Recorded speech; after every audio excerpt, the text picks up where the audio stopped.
Fala pessoal, tudo bem? Vamos iniciar mais uma videoaula aqui da matéria Materiais de Construção Civil.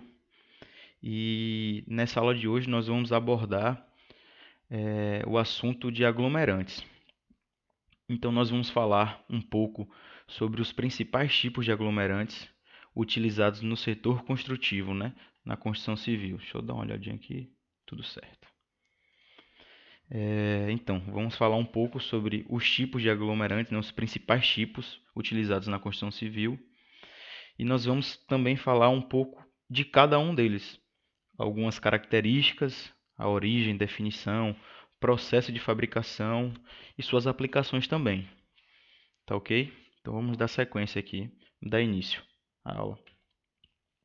Então, quando a gente trata e fala de aglomerantes, nós precisamos primeiro entender o que são aglomerantes, qual a função desses aglomerantes e onde eles são utilizados. Então, o aglomerante ele é um material ativo, ligante e, em geral, ele é pulverulento, cuja sua principal função é justamente formar uma pasta que promove a união entre os grãos do agregado, ok? Então, eles são utilizados na obtenção de argamassas e concreto, na forma da própria pasta e também na confecção de natas. O endurecimento dessas pastas se dá por processos de reações químicas ou simplesmente por secagem. Então, ele se dá por alguns processos, seja ele de reação química ou secagem ao ar, que não deixam de ser processos diferentes, e serão abordados um pouco mais à frente. Então, o aglomerante é um componente cuja sua função principal ou característica é justamente endurecer após algum tempo de sua mistura com água ou exposto ao ar, aglutinando assim as partículas com coesão. Ou seja, o aglomerante ele tem a função de fazer com que todos os componentes, todos os constituintes dessa mistura fiquem mais coesos, né?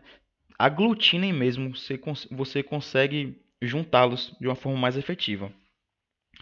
Além disso, pessoal, um fator importantíssimo é que esse material ele é moldável, né? A gente consegue ter uma trabalhabilidade boa com esse tipo de material, o que torna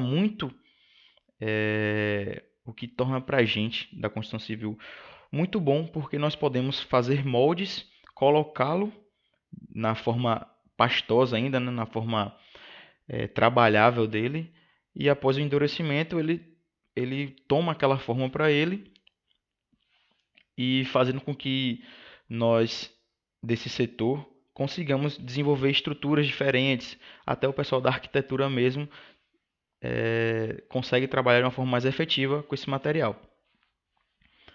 Tá ok? Vamos seguindo adiante.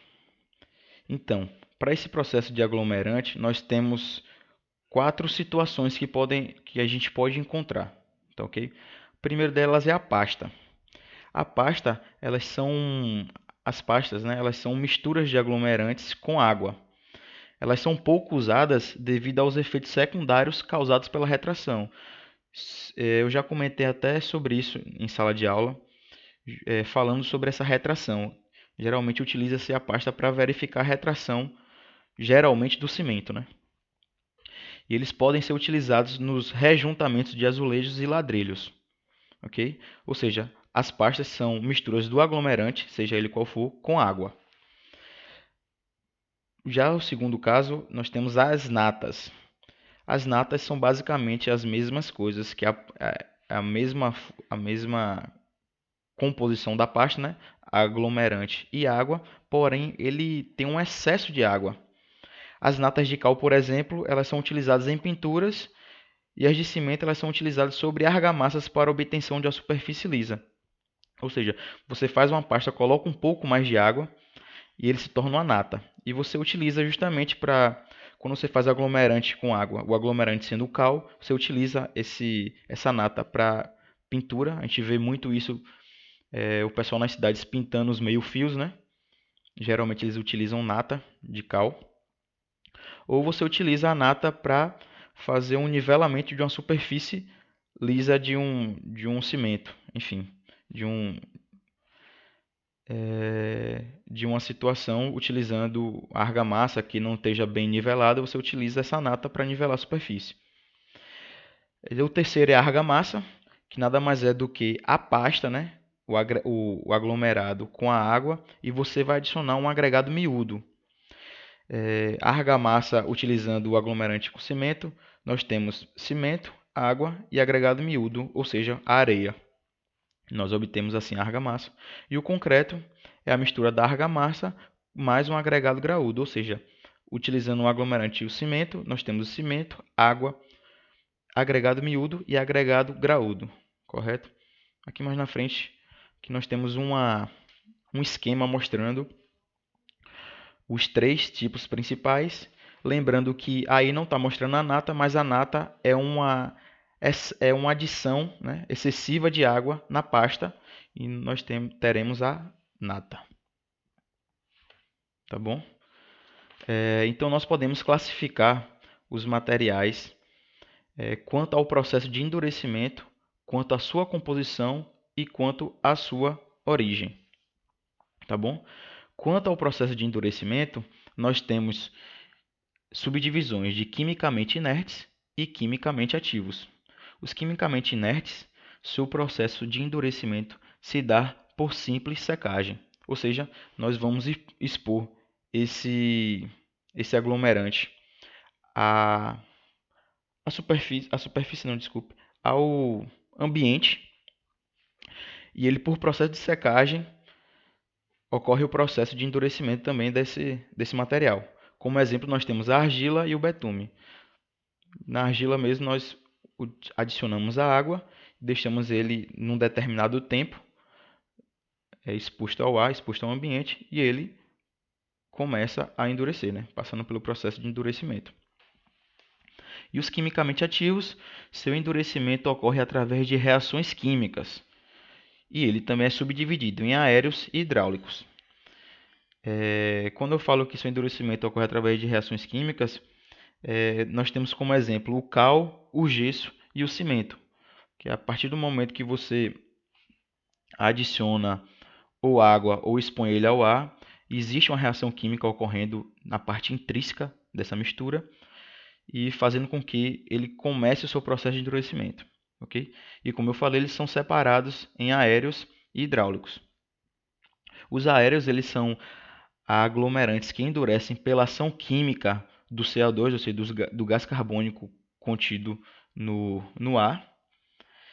E após esse endurecimento, eles não resistem de forma satisfatória quando submetidos à ação da água, né?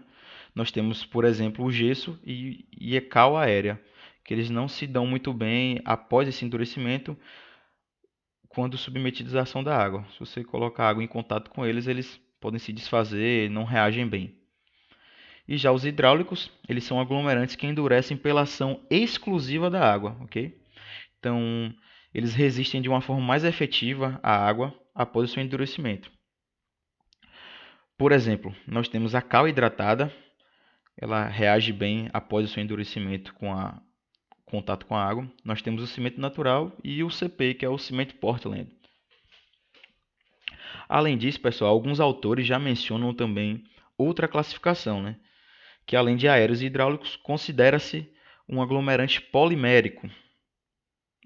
Nesse caso, para a gente não é muito abordado e tal, mas vale a pena a gente saber que existem outra classificação, que nada mais é o endurecimento ocorre através da polimerização de uma matriz. Um aglomerante polimérico, que essa polimerização ocorre através de uma matriz, mas que no caso da gente não tem muita aplicação, por enquanto. Como eu falei, nós temos classificados quanto ao processo de endurecimento, quanto à composição e sua origem. Esse foi o processo de endurecimento. Já se passando para o processo de composição, nós temos essa subdivisão de composição simples, composição mista e composição com adições, né? E essas com adições nós subdividimos em ativos e inertes. Começando pela simples, a gente pode classificar ele como simples quando existe um único produto aglomerante, ou seja, ele não possui mistura, como por exemplo o cimento, o cal e o gesso, ele é considerado um aglomerante simples. Quando a gente fala de misto, obviamente, como o nome já sugere, existe uma mistura entre dois materiais, como é o caso de uma mistura pronta. Às vezes a gente consegue encontrar essa mistura pronta em algumas casas de material de construção que já vem um cimento com a proporção de cal. Nós consideramos um aglomerante misto. E temos com adições, né? Esses aglomerantes com adições, eles melhoram de alguma forma ou alguma característica o material, como a permeabilidade, retração e a coloração. Nós temos, por exemplo, o quartzolite, que tem a ação e a característica de impermeabilizar e tratar a umidade. Com isso, como eu falei, ele subdivide-se em ativos e inertes. O ativo nós podemos ter como exemplo a cal pozolânica, né? Essa característica pozolânica a gente pode falar e tratar um pouco mais à frente.